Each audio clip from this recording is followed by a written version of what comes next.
Bom dia, boa tarde, boa noite, sejam muito bem-vindos ao meu canal. Hoje nós iremos iniciar uma sequência de vídeos falando sobre língua portuguesa instrumental, ok? Basicamente, aqui nessa disciplina, a gente vai aprender a como preparar um texto, a como corrigir um texto, a como colocar um texto de uma forma coerente, coesa, vai aprender algumas regras gramaticais, algumas regras de concordância, regras de pontuação. Então, é um tópico muito, muito, muito importante e muito interessante, ok? Vamos lá. Opa, dá uma travada. Vamos lá. Ó, nessa primeira aula, a gente vai falar sobre texto, função comunicativa. Deixa eu pegar minha caneta. Eu gosto de anotar. Caneta da cor. Nós vamos falar sobre texto, função comunicativa, definição do contexto, atos de linguagem, situação e variedade linguística, variação de registro, variação de modalidade, oralidade e escrita, que são as marcas de oralidade em textos escritos. Nós vamos passar por todo esse contexto aqui nessa disciplina, ok? Então, vamos começar. Vamos lá. O que seria o texto, né? O texto, ele tem uma função comunicativa. Tá? O texto ele serve para trazer informações, serve para trazer orientações, para contar alguma coisa. Tá? Então, vamos lá. A origem da palavra texto, de acordo com o dicionário etimológico, significa o quê? Vamos lá. Vem do latim tecere, que é construir ou tecer, cujo o particípio passado textus também era usado como substantivo e significava maneira de tecer ou coisa tecida, e ainda mais tarde, estrutura. Foi só lá pelo século XIV que a evolução da semântica da palavra atingiu o sentido de tecelagem ou estruturação de palavras, ou composição literária, e passou a ser usada em inglês proveniente do francês antigo, texte, ok? Ou text, eu não sei a pronúncia aqui dessa palavra exatamente. O que a gente precisa entender, então, para a gente pensar em texto? Ele serve para trazer informação, ele tem uma função comunicativa, mas a palavra texto em si, ela significa uma estruturação de palavras, ela é um conjunto, uma tecelagem, um tecido, uma construção. Então, o texto ele vai trazer uma construção, dentro de uma construção de palavras, tá? Ele vai fazer uma composição literária, ele vai ter uma estrutura, ok? E a gente percebe que é através do texto que a gente consegue ter observações, ter orientações, ok? A gente tem que lembrar que existem textos falados, orais, existem textos escritos, existem textos que não são orais e nem escritos, tá? A gente pode considerar imagem e símbolos, tudo bem? Tudo isso tem a ver com o texto, porque é uma estrutura, tá? Aqui, teoricamente, é uma estrutura de palavras, mas não só, ok? De acordo com Travaglia, o texto é uma unidade linguística concreta, perceptível pela visão ou audição, que é tomada pelos usuários da língua, falante ou escritor, ouvinte e leitor, em uma situação de interações comunicativas como uma unidade de sentido, ok? E como preenchendo uma função comunicativa reconhecida e reconhecível, independente de sua extensão. Então, vamos por partes aqui entender. Primeira coisa, o texto ele está dentro de uma situação de interação comunicativa. Tá? Ele preenche uma função comunicativa. Tá? Ele precisa ser reconhecido e reconhecível. Tá? E não depende da extensão. Pode ser um texto curto, pode ser um texto longo. A gente pode imaginar, por exemplo, uma mensagem no WhatsApp é um texto curto e a gente consegue compreender uma figurinha do WhatsApp, a gente consegue compreender dentro de um contexto, ok? Função comunicativa. é aquilo para o que o texto serve, tá? É a parte da própria constituição do texto, definida em uma situação de interação comunicativa. Presta muita atenção na palavra interação. Interação. O texto é interação, ok? É o que se faz por meio daquele texto naquela situação específica. Então, por exemplo, o texto ele está inserido dentro de um contexto. Se a gente pensar, por exemplo, quando a gente estuda linguística, a gente sabe que tem as variações e as variáveis e as formas de falar. Então, a gente adequa a nossa forma de falar dependendo de onde nós estamos inseridos. Vamos supor, numa roda de amigos, quando essa pandemia acabar, todos nós vamos nos encontrar, vamos tomar uma cerveja, vamos conversar, vamos ir ao cinema. Nós temos uma forma de falar ali diferente da hora que a gente for apresentar uma dissertação, uma tese, ok? Na hora que a gente for expor um conhecimento a uma banca, a um professor. Então, a forma é diferente.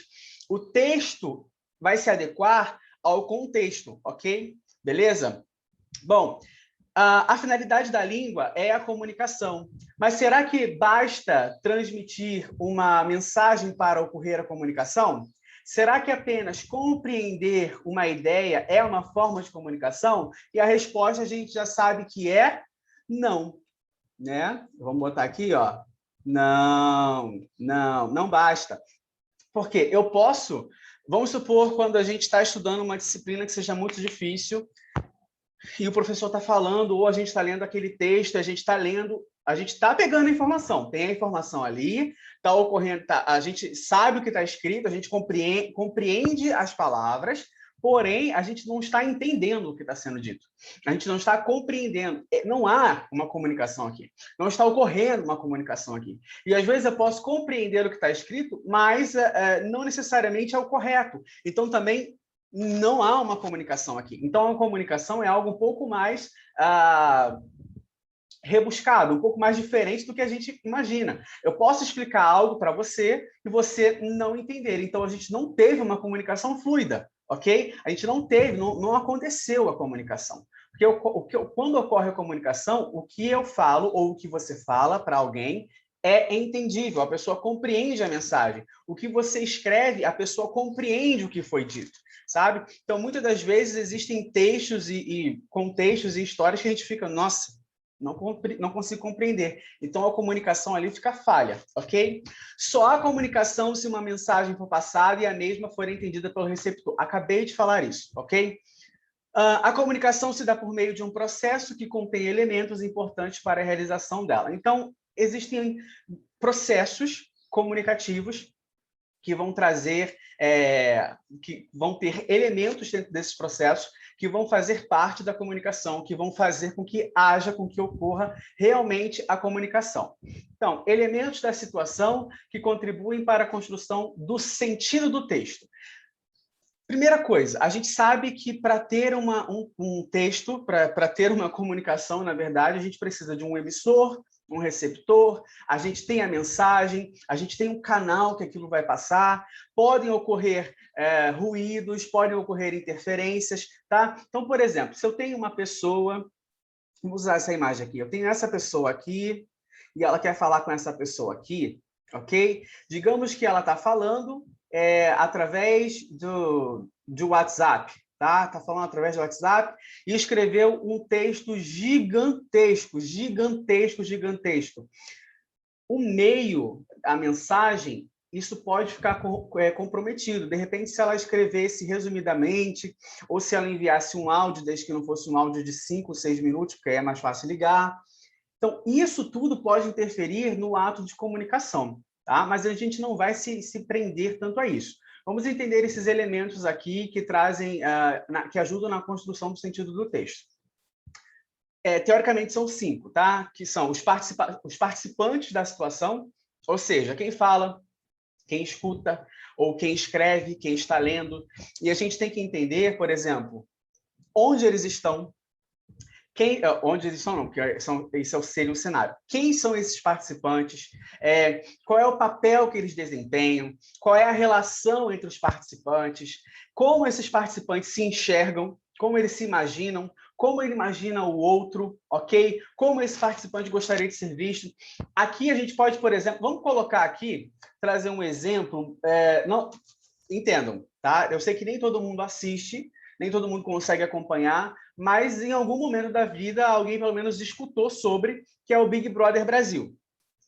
Dentro daquele contexto lá daquela casa, que tem alguns participantes, existem situações. Então, a gente tem um número de participantes, e cada participante ali tem um papel, cada participante ali se enxerga de uma forma, enxerga o outro de uma forma, e percebam, eles têm uma visão limitada do outro, porque eles não conseguem acompanhar tudo. Nós, como participantes coadjuvantes, na verdade, passivamente, que a gente está do lado de fora, a gente consegue ter uma visão mais ampla do que está acontecendo ali. Então, tudo isso aqui faz parte da situação, ok? São os participantes. Tem os participantes ativos, que estão sendo observados, e os participantes passivos, que seriam os espectadores, vamos colocar assim. Tem o cenário, que é onde está acontecendo a situação, onde o contexto está sendo inserido. Então, dentro desse exemplo do Big Brother Brasil, nós temos o quê? A casa, né? Então, nós temos ali os grupos que são formados, nós temos os quartos, a separação não sei se enfim, de quem tem mais estaleca ou menos estaleca, dos grupos ali. Então, a gente consegue entender esse contexto e o cenário é aquele, tá? Dentro daquele cenário.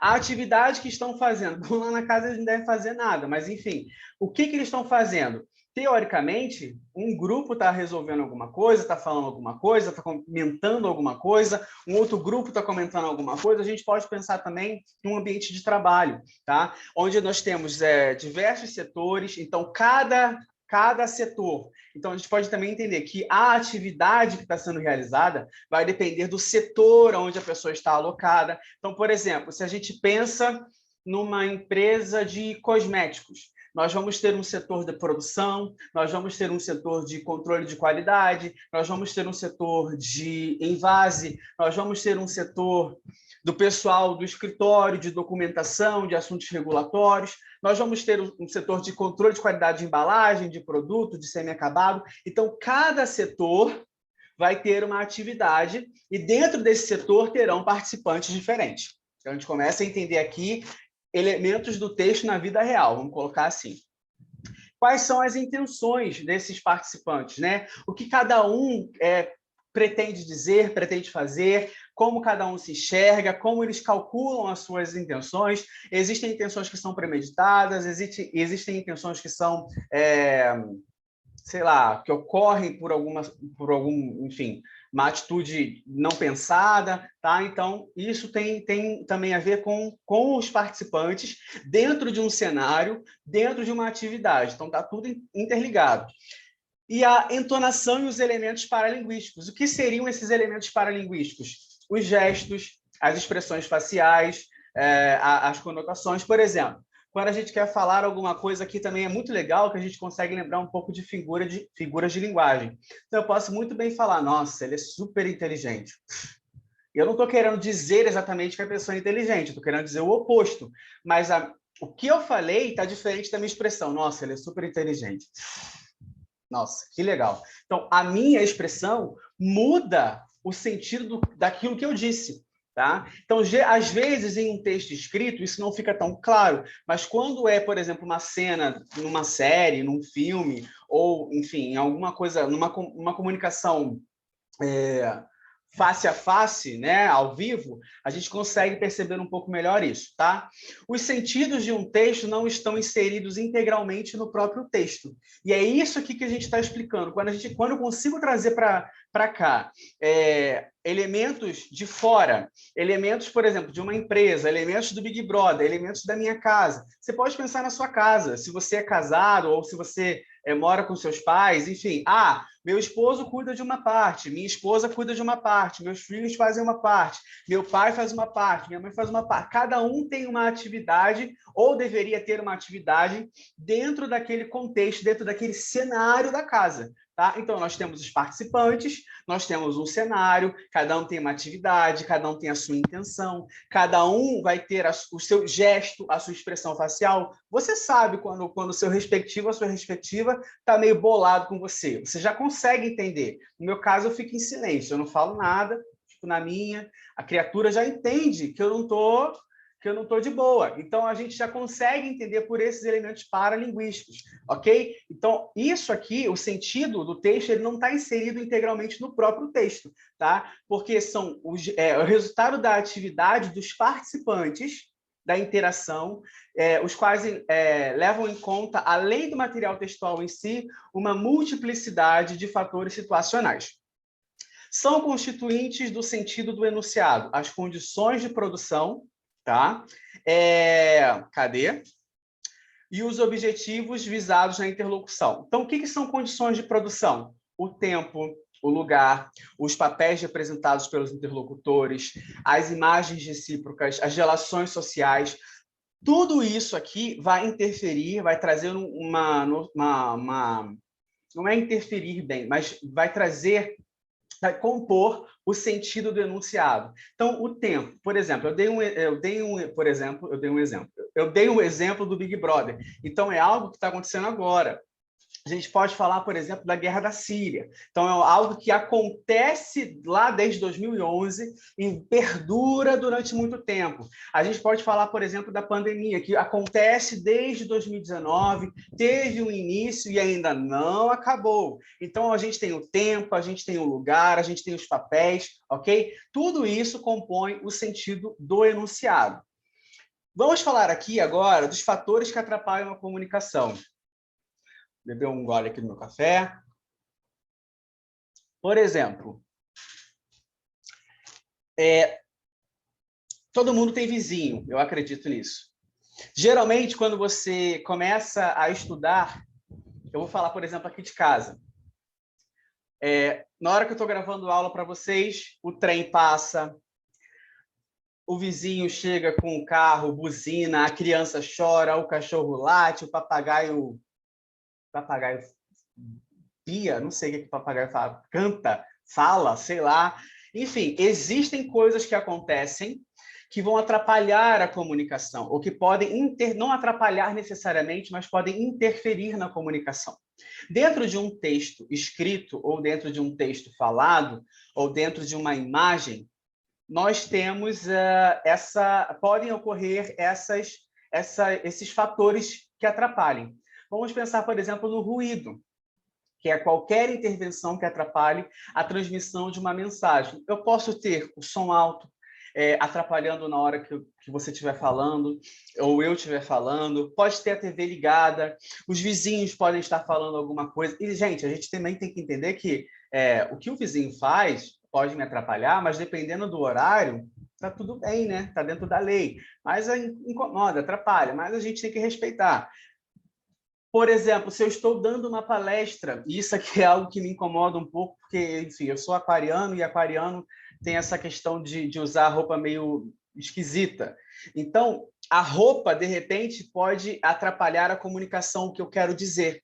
Vamos supor, vou dar um exemplo, meu próprio exemplo. Eu trabalhava numa empresa, numa multinacional, e eu não me vestia adequadamente para eles, porque eu não gostava de utilizar, e não havia uma obrigatoriedade, deixa eu justificar, não havia uma obrigatoriedade na empresa de se vestir formalmente. Eu não ia de bermuda, eu ia de calça jeans e tal, só que eu sempre andei muito despojado, tá? Muito despojado. E isso atrapalhava a visão que eles tinham de mim, tá? Então, eu cumpria todo o meu serviço que eu precisava fazer excelentemente, porém, o visual não era adequado para eles, tá? Não para o cargo, mas para eles. Porque o cargo mesmo em si não interferia em nada o que eu vestia, o que importava era o que eu fazia. Mas esse ponto da roupa, ele pode causar um ruído, porque até a pessoa conseguir compreender que aquilo é o seu jeito, que aquilo faz parte de uma característica sua,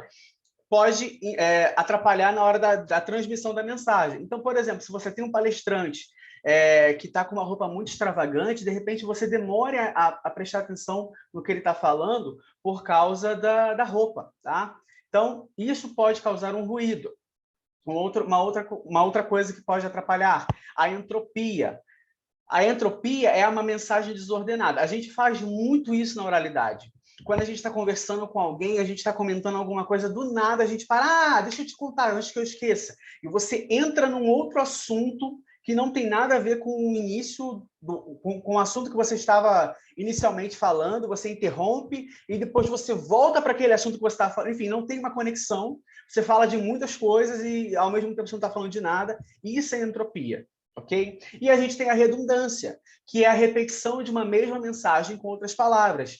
Isso ocorre quando se tenta assegurar a compreensão da mensagem. Então, por exemplo, ocorre de duas maneiras, na verdade, né? Eu posso tentar reafirmar alguma coisa para fazer com que alguém entenda. Isso é muito comum na oralidade, tá? Falar a mesma coisa várias vezes para tentar fazer a outra pessoa entender. Tudo bem, quando a gente está explicando alguma coisa, a gente usar exemplos diferentes para fazer com que o aluno entenda. Ok. Agora, dentro de um texto, isso não é bom, na verdade, não é tão bom, não. Isso não é bom, porque você não desenvolve a mensagem. Você só está repetindo. E também, dentro da redundância, a gente volta a falar de uma figura de linguagem que é o pleonasmo. Por exemplo, subir para cima, descer para baixo, elo de ligação. Então, assim, são coisas que, se é um elo, é de ligação. Você não precisa falar isso. Se é subir, só pode ser para cima. Se é descer, só pode ser para baixo. Se é entrar, só pode ser para dentro. Então, você não tem que entrar para dentro, sair para fora. Porque isso é redundante, ok? Então, existem esses fatores que atrapalham na comunicação e é importante a gente perceber e entender isso na hora de construir um texto. Contextos. Isso é importante. O texto ganha sentido na situação em que é usado, mas o texto ajuda a construir a própria situação. Então, ele ganha sentido na situação que ele está sendo usado, ok? Mas ele constrói também a própria situação. Pois os elementos que constituem uma situação, vamos voltar para ver quem são os elementos que constituem uma situação. Pessoas, cenário, atividade, intenção, entonação, ok? Esses elementos delimitam, em grande parte, os textos que podem ocorrer essa situação e contribuem para o sentido do texto. A situação pode ser chamada de contexto. Vamos lá. O contexto não se refere apenas à situação, mas também aos elementos linguísticos que ocorrem no texto. Qualquer palavra ou frase de um contexto tem como contexto todas as palavras ou frases que existem no mesmo texto. Não entendi. Vamos lá. Eu tenho um texto, eu quero usar um texto, eu quero usar algo dentro de um contexto, dentro de uma situação. Então, o que eu quero dizer? Tudo que eu for falar dentro desse texto vai existir dentro de um contexto. E esse contexto vai ser o local, vamos colocar local, mas não é bem isso, o local onde esse texto será inserido. Vamos usar de analogia. Vamos usar a analogia aqui. Deixa eu pegar, cadê? Por exemplo, eu tenho esse texto. Esse aqui é um texto, é um quadrado. E eu tenho esse texto.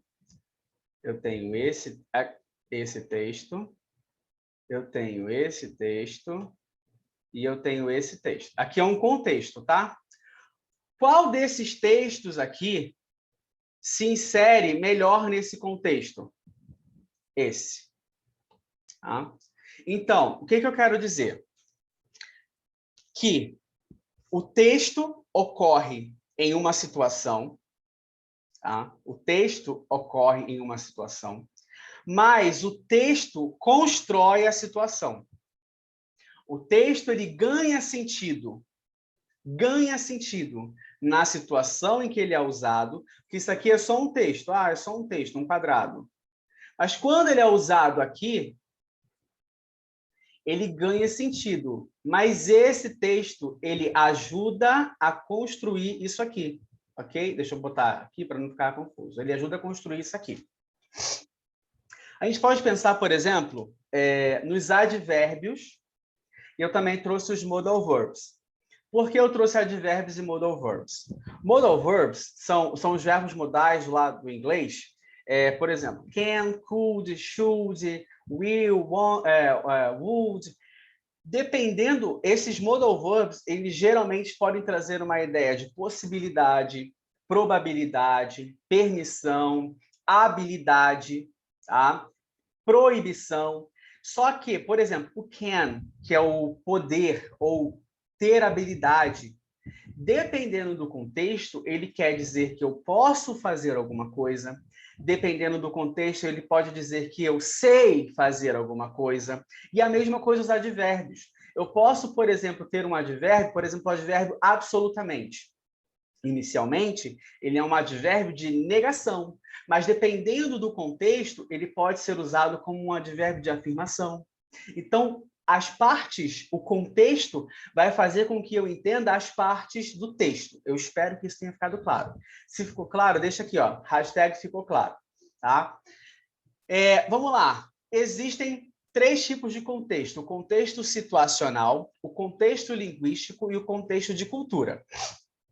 Contexto situacional são os elementos externos. Tá? Como que eu expliquei, lembra quando eu estava falando do Big Brother, do cenário da empresa, do cenário de casa? São as partes externas, tá? Mas que estão presentes na interação linguística. Então, a situação é algo externo, mas que está presente e que interfere ali na interação linguística. O contexto linguístico é o elemento interno. E quando a gente fala de contexto linguístico, a gente pode lembrar também das nossas aulas de linguística, que fala justamente sobre isso, da parte interna. Lembra do exemplo que Saussure faz das peças de xadrez, que o que importa para a linguística ali, para o que está acontecendo, é o que acontece internamente, que o fator externo não importa? Então, aqui, nesse contexto linguístico, o que interessa é o elemento interno, tá? Que são os elementos presentes no texto, ok? E o contexto de cultura, ele é mais amplo do que o contexto situacional, porque ele vai incluir experiência, vai incluir prática, vai incluir valores, vai incluir conhecimento de mundo, interações. Então, por exemplo, se eu sou uma pessoa viajada e eu estou lendo um texto sobre alguma coisa que acontece em outro país, e eu entendo, por exemplo, de geopolítica, aquele contexto ali, aquela situação ali, aquele contexto linguístico, eu vou conseguir compreender, porque eu tenho um conhecimento de mundo. Agora, se eu pego um texto falando sobre, sei lá, medicina muito especializada, eu não vou entender aquilo ali, porque não faz parte do meu contexto cultural. Ok? Eu espero que tenha ficado claro. Qualquer coisa, deixa aí nos comentários alguma dúvida. Vamos falar do enquadre. O que seria o enquadre? Seria a maneira como cada participante interpreta o que está ocorrendo na interação. É o entendimento que cada um tem sobre que tipo de situação está em andamento. Então, a gente pode parar e pensar que seria a parte interpretativa. Eu interpreto um texto de uma forma, eu vejo um texto de uma forma, tá? Eu posso concordar com o autor, eu posso discordar do autor. Ok? E isso pode mudar frequentemente. A gente vê muito isso na política, no futebol, na religião. A gente tem alguns pensamentos, a gente concorda com algumas ações, a gente discorda com outras ações. A gente lê um texto, a gente, olha, eu gosto e compreendo isso, partilho disso. Não gosto, não compreendo, não partilho disso. Isso é o enquadre. Ok? A maneira como se enquadra uma situação, ela vai refletir no texto. E o texto é um dos elementos do enquadre. Então, eu não posso também pegar uma parte do texto e enquadrar só aquilo ali para pontuar algo. Isso é muito comum hoje em dia na nossa sociedade. A gente pega aquilo que nos convém, faz o enquadre e se baseia só naquilo. Dentro de uma estrutura textual, a gente tem que saber tudo o que está acontecendo para entender qual é o enquadre desse texto. Como é que esse texto está sendo refletido? Como eu consigo compreender esse texto? O que eu concordo, o que eu discordo desse texto, ok? Então, aqui o enquadre é justamente o entendimento que cada leitor, cada autor tem sobre o tipo de situação que está em andamento. Então, por exemplo, Vou dar um exemplo aqui do direito processual penal, que muita gente fala, mas nossa, o fulano estava só se defendendo e foi preso, tem que prender só não sei o quê, não sei o quê, não sei o quê. Gente, eu também partilho de algumas ideias assim, mas a gente tem que entender que dentro do sistema do processo penal, existe, por exemplo, a questão que se eu ver, vamos supor, tem duas pessoas indo assaltar uma loja, e aí alguém está abrindo a loja e o dono da loja está vindo logo atrás e larga ali o aço nos bandidos, mas a polícia chega e leva o dono da loja que estava se defendendo para a delegacia. Aí todo mundo vai falar que é errado, porque ele estava só se defendendo e tudo mais. Mas dentro da lei está dizendo que, como foi um flagrante, tem que levar o cara para a delegacia, para ele prestar o depoimento, etc. e tal. Isso é um enquadre. Quem viu a situação e quem entende sobre a legislação vai conseguir entender essa parte, o que a polícia tem que fazer. Quem não entende, quem só viu a parte que a polícia pegou esse cara e levou para a delegacia, vai achar, nossa, tá fazendo errado, não sei o quê, lá. Esse é o enquadre. É até meio perigoso eu citar isso aqui, mas assim, eu estou querendo colocar o seguinte, dependendo da forma como a gente chega no texto, pode alterar o contexto também, tá? Então, o enquadre pode estar distorcido. Vamos falar de um outro exemplo de relacionamentos, sei lá. Alguém pega uma mensagem, você quer fazer uma surpresa para a pessoa com quem você namora, com quem você é casado, casada, e você está conversando com alguém para fazer a surpresa. Se a pessoa com quem você namora ler apenas 2 ou 3 mensagens daquilo ali, ela vai ter um enquadre errado, porque ela não está entendendo todo um contexto, ela não está sabendo todo o contexto da história. Então, esse enquadre precisa ter um cuidado para a gente não interpretar de forma errada realmente o que está acontecendo. Eu acho que agora ficou mais claro, sem levantar polêmicas, sem causar nenhum problema com vocês. Ato de linguagem. O que seria o ato de linguagem? A comunicação é um processo interativo, tá? É interativo. Logo, ela não ocorre apenas a transmissão de ideias. Por exemplo, aqui, quando eu falo para vocês, pessoal, clica aqui no gostei, deixa o seu like, se inscreve no canal, comenta aqui embaixo se você gostou, coloca aí hashtag tô entendendo, hashtag tá legal, tá ajudando. Isso é interação, isso é comunicação. Com a internet, a gente passou a ter uma interação muito maior. Mas tem transmissão de informação. Tem transmissão de informação, mas a gente interage muito mais. Por exemplo, se eu morasse eu tenho amigos que moram na Itália, eu tenho amigos que moram na Colômbia, então a gente interage através da internet. A comunicação ocorre porque ela é interativa, ok? Então lembra, a comunicação é um processo interativo. Existe uma forma automática e definida de comunicação? Sim, que é a comunicação por códigos, tá? Por exemplo, quando a gente vê a placa de trânsito, e não a placa não estou falando da placa de trânsito que tem um texto, que tem apenas uma imagem, tá? Quando tem perto de escola, tem a imagem lá das criancinhas atravessando, então você sabe que está perto de uma escola. Quando tem as setinhas, você sabe que é uma rotatória. Enfim, quem dirige tem uma noção maior disso. A gente consegue entender que sinal de trânsito. Vermelho para você ficar parado, amarelo para você ter atenção, porque o sinal vai fechar e o verde você pode ir. Isso é um sinal, isso é um código, ok? Nesse caso, o significado de cada sinal é único e invariável. O verde só serve para você avançar, para você ir. O vermelho, você sabe que você não pode avançar o sinal. E ponto. É isso e nada mais, tá? E como o próprio Ferdinand Saussure diz, a língua é um sistema de signos. Lembrando, a gente tem que fazer sempre essa conexão com outras disciplinas, para a gente entender algumas coisas, tá?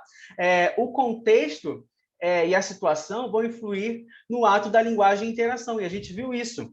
A gente viu que, por exemplo, dentro de um contexto de uma empresa, de uma situação de trabalho, eu vou agir de uma forma, eu vou falar de uma... Não agir, mas eu vou falar de uma forma. Quando eu estou dentro de um contexto familiar ou num grupo de amigos, eu vou falar de outra forma. Então, vai mudar a interação e a linguagem, tá? Um ato de linguagem não é apenas dizer ou querer dizer. pois o sentido do que é dito é o resultado de uma construção conjunta. É um trabalho feito socialmente, é interacional. A língua, ela é social. Então, por exemplo, lembra aquele ditado, ficou dito pelo não dito. Aqui, nesse ato de linguagem, não pode existir. Então, por exemplo, quando você está conversando com alguém, a pessoa tem que entender o que você está falando. Tá? E aí, quando você tem um amigo de longa data, enfim, ou quando você é casado com uma pessoa que é muito parceira sua, você olha, só pelo olhar vocês já entenderam, por exemplo, quando eu quero ir embora de algum lugar, já olha, ó, já sabe que a gente tem que ir embora, já deu para mim, já quero ir para casa. Então, isso é legal a gente entender, que dentro de um contexto, o ato de linguagem ele precisa ser entendido, porque a língua ela é social, tá? E a comunicação ela é interativa, tá? Então é um trabalho socialmente feito, é um trabalho que é conjunto ali. Não é só uma pessoa falando, não é um monólogo, é interativo, tá? É um ato de linguagem, a comunicação ela é interativa. Adequação ao registro. Aí eu trouxe aqui um pedaço falando sobre a visão de Labov. Labov ele era um sociolinguista, tá? Então aqui é uma parte já de sociolinguística, mas só para a gente ter uma noção do pensamento dele, que não existe uma comunidade de fala homogênea. Lembra também que Saussure diz, ele separa a língua da fala. E a fala, ela é individual, tá? Ela é individual. A fala, ela é individual. Então, eu tenho a minha maneira de falar, ok? Você tem a sua maneira de falar. Eu tenho a minha maneira de explicar alguma coisa. Você tem a sua maneira de explicar alguma coisa, ok? Nem um falante ou ouvinte ideal. Deixa eu ler de novo. Não existe uma comunidade de fala homogênea, nem um falante ou ouvinte ideal. Pelo contrário, a existência de variação e de estruturas heterogêneas, né? Pelo contrário, a existência de variação e de estruturas heterogêneas nas comunidades de fala é um fato comprovado. Existe variação inerente à comunidade de fala, ok? Vamos lá embaixo. A busca por julgamentos intuitivos homogêneos é falha, tá? O linguista não pode continuar a produzir teorias e dados ao mesmo tempo. Para lidar com a língua, é preciso olhar para os dados de fala do dia a dia e relacioná-los às teorias gramaticais o mais criteriosamente possível, ajustando a teoria de modo que ela dê conta do objeto. O que ele quer dizer aqui também? Vamos aqui. Não há dois falantes que expressam do mesmo modo, nem mesmo um falante que se expressa da mesma maneira em diferentes situações de comunicação. Eita, falei rápido, mas vamos lá. Eu posso explicar, é o mesmo conteúdo, e eu posso explicar de uma forma, vocês que estão me ouvindo, me vendo, podem explicar de outra forma e ter o mesmo sentido, só trazendo pontos de vista diferentes, mas com o mesmo sentido. Eu posso, hoje, explicar uma coisa de uma forma e amanhã explicar a mesma coisa de outra forma. Então, não existe um falante dizendo a mesma coisa e não existe o mesmo falante repetindo a mesma ideia sempre. Tá? A gente pode pensar naquela música que eu prefiro ser uma metamorfose ambulante do que ter aquela velha opinião formada sobre tudo. É mais ou menos isso. Você pode mudar a forma que você vai falar, você pode mudar de concepção. Então, isso tem a ver com a variação inerente. Variação é o processo pelo qual duas formas podem ocorrer no mesmo contexto linguístico, com o mesmo valor referencial ou com o mesmo valor de verdade, com o mesmo significado. Dois requisitos devem, pois, ser cumpridos para que ocorra a variação. As formas envolvidas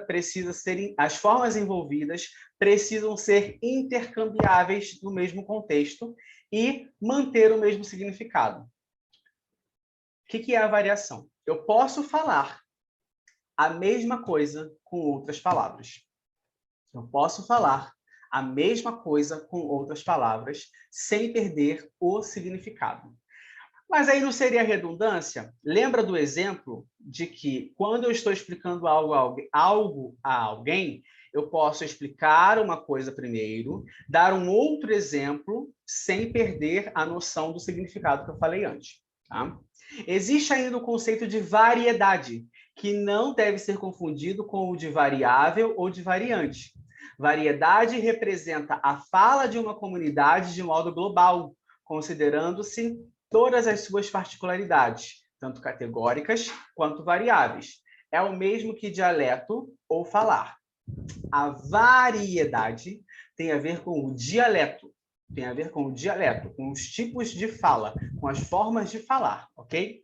Fatores que fazem a língua variar e que dependem do falante são os aspectos geográficos, aspectos socioeconômicos, a idade, sexo, etnia, grupos sociais. Esses valores aí são chamados de variação dialetal. Variação dialetal, ok? A língua também varia conforme a situação que o falante se encontra. E isso aí seria a variação de registro. Então, a gente tem que diferenciar a variação dialetal, que tem a ver com o indivíduo, tá? Por exemplo, eu moro no Rio de Janeiro, eu tenho esse som chiado de falar. Quem mora no Sul não tem esse som chiado de falar. Eu tenho as gírias do Rio de Janeiro, eu tenho as gírias do Sul, as gírias de São Paulo, as gírias do Nordeste. Então, são coisas... eu tenho a minha idade, eu tenho 29 anos, eu sou homem, eu sou de etnia branca. Então, tudo isso... mas a etnia muda? Muda. Porque, por exemplo, pessoas que são recém-chegadas no Brasil, que são de outra nacionalidade, eles aprendem o português e vão se adaptando a esse contexto, mas eles não deixam de ter as suas raízes, ok? Nós temos grupos sociais, então, geralmente, pessoas que têm um elevado padrão ou de conhecimento ou financeiro, vão ter uma forma de falar diferente de quem mora em comunidades, por exemplo, quem mora nas periferias, vão ter uma outra forma de falar. Então, isso é a variação dialetal. Agora, nós temos também a mudança, a variação de acordo com a situação, e aí é a variação de registro, tá? A variação de registro, ela trabalha com o formalismo, tá? E com a modalidade, tá? Primeiro a gente vai ver o formalismo. Vamos ver os níveis de linguagem aqui. O que seria, né, o formalismo? Você colocar... Forma, pense em forma. Tá? Pense em forma. Então, nós temos a língua culta, que respeita as normas gramaticais. A gente viu isso também lá em linguística, tem a ver com a gramaticalidade, etc. Nós temos a língua coloquial, que ocorrem alguns erros normativos gramaticais que são aceitáveis. Então, eu posso falar de alguma forma coloquial que seja aceita dentro da sociedade em que eu estou inserido. Nós temos a língua vulgar ou inculta. E aqui não é falando de palavrão, tá, gente? Aqui não é só palavrão. Mas aqui tem a ver também com, por exemplo, falar bicicleta, mulher, tá? Tem essa conotação aqui. Nós temos a língua regional, né? Seriam os regionalismos. Temos a língua grupal, que é pertencente a grupos fechados. Por exemplo, a língua grupal, língua técnica e gíria, elas poderiam até ser englobadas, porque a língua grupal, quando eu tenho particularidades em grupos, a minha família fala de um jeito, meus amigos mais próximos falam de um jeito e eu falo daquele mesmo jeito que eles.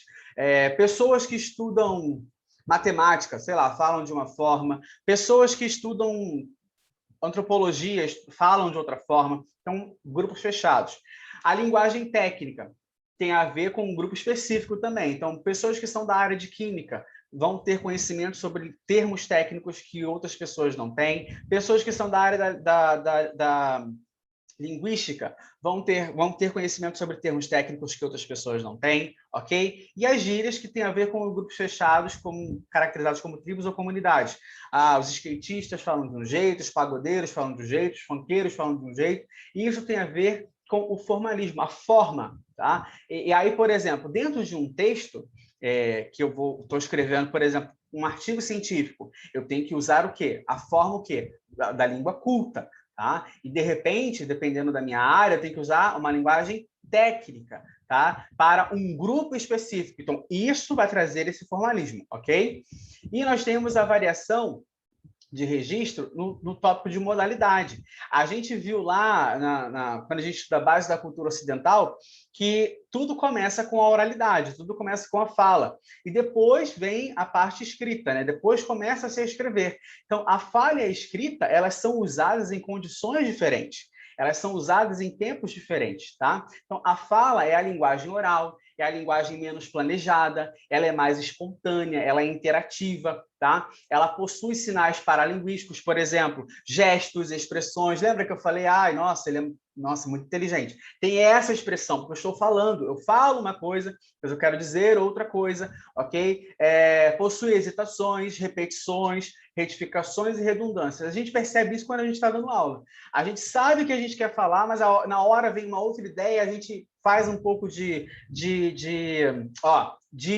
eu estou buscando uma palavra. Isso é uma questão da fala, tá vendo? Eu estou buscando um exemplo, aí eu vou fazer uma interrupção para poder fazer uma retificação. Eu faço uma hesitação para poder colocar uma palavra, para poder trazer um outro exemplo. Ok, e eu já esqueci o que eu ia falar. Isso faz parte da fala. A escrita é uma linguagem textual, é um discurso mais planejado, gramaticalmente mais correto que a fala, tem um vocabulário mais variado e preciso, maior cobrança social em questão de correção gramatical. A fala e a escrita surgem em momentos diferentes de nossas vidas, a gente já falou disso em outras matérias também, qualquer coisa a gente entra aí na parte da playlist de base da cultura ocidental, que a gente faz esse comparativo entre fala e escrita. Os textos variam de gênero conforme a distribuição dos papéis da fala e da escrita. Porque os gêneros textuais, eles servem para quê? Para cumprir uma função social da situação comunicativa. Então, por exemplo, a minha aula é gravada e ela é direcionada para algumas pessoas, né? Para as pessoas que querem aprender sobre esse tipo de conteúdo. Então, aqui eu tenho esse gênero textual. Se eu mandar uma mensagem no WhatsApp para vocês, é um outro gênero textual. Se eu escrever uma receita, é um outro gênero textual. Ela está cumprindo uma situação comunicativa, ok? E aí ela vai se adequar a isso.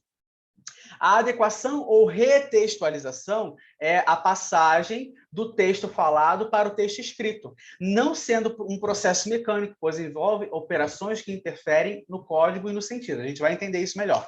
É necessário entender que a passagem da fala para a escrita não é a passagem do caos para a ordem, visto que a fala tem uma característica de ser mais desorganizada mesmo. Tá? Tem idas e vindas, tem redundâncias, mas geralmente essas redundâncias são para trazer uma maior compreensão do ouvinte. O sinal sonoro, isso é interessante, é transitório e o escrito é revisto facilmente. Esse ponto é legal porque, por exemplo, deixa eu grifar aqui. O sinal sonoro é transitório, o escrito é revisto. Isso é interessante quando a gente trabalha, por exemplo, com tradução e interpretação. Quando eu faço traduções, eu tenho mais tempo para poder ler aquele conteúdo, para poder usar um dicionário, para poder adequar o texto sem perder a originalidade daquele texto, para poder corrigir, revisar. Então, o texto escrito, ele me dá mais tempo de deixá-lo perfeito, vamos colocar assim. Não sei se existe um texto perfeito, mas de deixá-lo mais próximo da perfeição. Mas quando eu trabalho como intérprete, aí o bicho pega, porque eu estou ouvindo, principalmente se for uma interpretação simultânea, tá? Porque eu estou ouvindo o que a pessoa está falando e automaticamente eu tenho que dizer o que ela está dizendo. Só que eu tenho que dizer o que ela está dizendo e adequar isso ao meu ouvinte. Então, a pessoa está falando alguma coisa e eu tenho que entender o que ela está falando e saber como passar isso para o ouvinte. E outra, se eu não compreendi o que o meu locutor inicial, o principal, seja ele no inglês, no espanhol, no francês está falando, se eu não consigo compreender, já era, não tem como voltar. Então, vai ficar um buraco na minha interpretação. Quem está ouvindo na língua portuguesa vai perder aquele espaço ali, vai perder aquele tempo ali. Então, na conversa é a mesma coisa. Por exemplo, se eu falar alguma coisa aqui na aula gravada, tudo bem. Se eu falei algo que vocês não entenderam, vocês vão voltar o vídeo. Mas quando é ao vivo, quando é algo que não tem como você voltar, já era. Você não consegue buscar de volta. Já no texto escrito, sim. Ok? Então, nós temos marcas de oralidade em textos escritos. E isso a gente vê muito em entrevistas, por exemplo. fulano, o que você pensa sobre isso? Ah, eu acho assim, assim, assim. Há uma transcrição daquele texto. Quando, por exemplo, a gente faz traduções, vou voltar na tradução porque é algo que eu trabalho. Quando você faz, por exemplo, traduções de transcrições, por exemplo, você faz uma tradução dentro de uma transcrição para criarem uma apostila, um material de estudo. Eu preciso ver aquele texto, ouvir o que foi apresentado na palestra, para que eu possa adequar o texto escrito para a parte escrita, para que não tenha marcas de oralidade. Porque eu não posso, por exemplo, falar então, de novo, isso não pode estar. Esse é bom, então, não existe isso no texto escrito. Essa parte tem que ser retirada, então eu tenho que entender e trazer, retirar essas marcas de oralidade do texto escrito. E outra coisa, eu preciso adequar esse texto, porque, por exemplo, a Marta... eu esqueci o nome dela agora. Mas tem uma escritora que ela utiliza muito essa questão de como se ela estivesse falando com você. Marta Medeiros. A Marta Medeiros. Ela faz muito isso. Ela utiliza elementos da oralidade dentro do texto dela, mas isso é uma forma de aproximar o leitor do texto.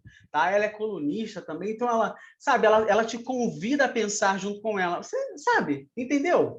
E aconteceu isso, sabe? Ela utiliza esses artifícios, mas para aproximar do ouvinte. Mas dependendo do texto, isso precisa sair. Tá? Então, as diferenças entre oralidade e escrita, elas não são estanques. Ok? Elas não são estanques, porque às vezes eu preciso adequar o meu texto. Na fala, geralmente, a gente traz o tópico e depois a gente introduz o assunto. Por exemplo, aqui, as bebidas alcoólicas, por serem drogas lícitas em muitos países, é facilitado o acesso à compra e ao consumo dos mesmos. De início, eu já olho e já falo, nossa, tá meio confuso isso aqui. Até na hora que eu fui passar por aqui para o material, eu fiquei, nossa, tá meio confuso. Na verdade, a gente, quando vai reescrever, a gente traz o quê? A gente já traz o assunto para depois explicar o tópico. Que a gente quer falar sobre o quê? Sobre a venda, sobre facilitar a venda. Então, o acesso à compra e ao consumo de bebidas alcoólicas é facilitado em muitos países por serem drogas lícitas. Então, qual é a razão?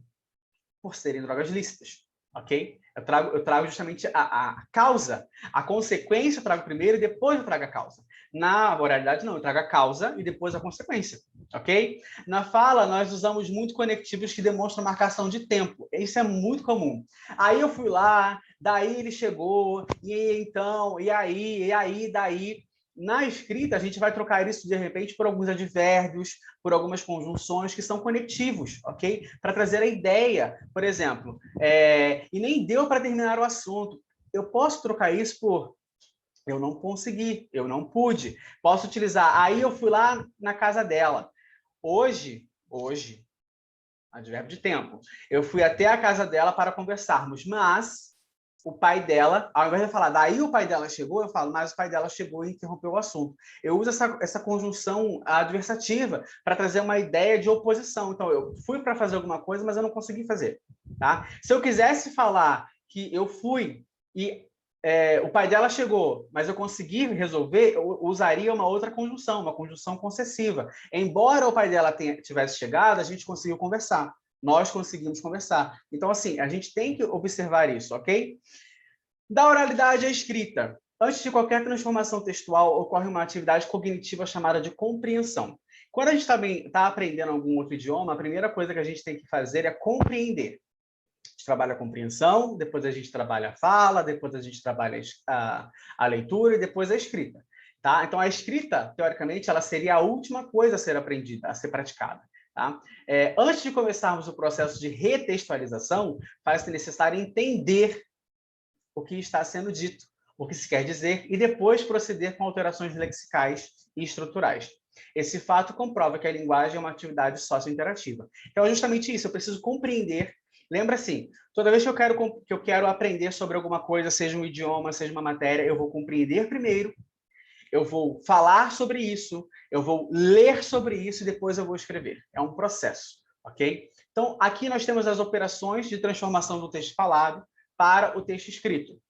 Primeira coisa, elimine a repetição de ideias, retire redundâncias, autocorreções, insira substitutivos. Foi o que eu fiz naquele texto. Ao invés de colocar aí, daí, eu coloquei advérbios, eu coloquei conjunções, e aí eu tenho que entender qual é o sentido que eu quero trazer, se é uma adição, se é algo que seja aditivo, ou adversativo, ou concessivo, ok? Elimine expressões que só servem para verificar ou manter o contato.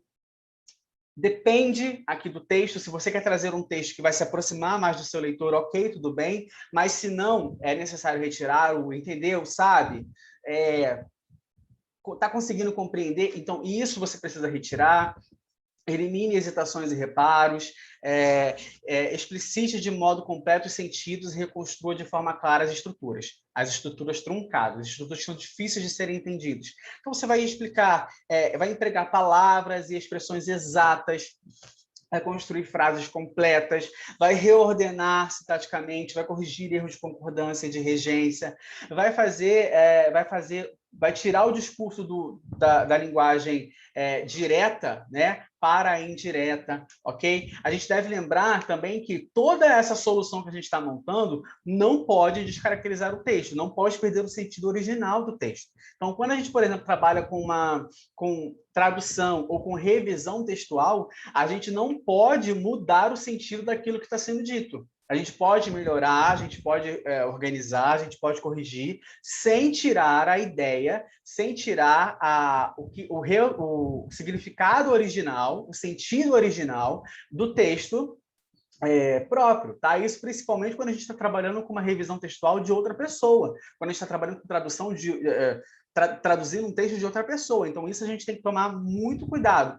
E agora, pessoal, ó, é a hora do nosso café. Vamos fazer uma pausa aqui. Daqui a pouco a gente volta com mais uma aula, ok? Eu espero que vocês tenham gostado. Eu espero que vocês tenham curtido, aproveitado, entendido. Deixa seu comentário aí se você está entendendo, se você está com alguma dúvida, comente, se inscreve aí no canal, compartilha esse vídeo, deixa o like e um beijo e até daqui a pouco na nossa próxima aula. Tchau, pessoal!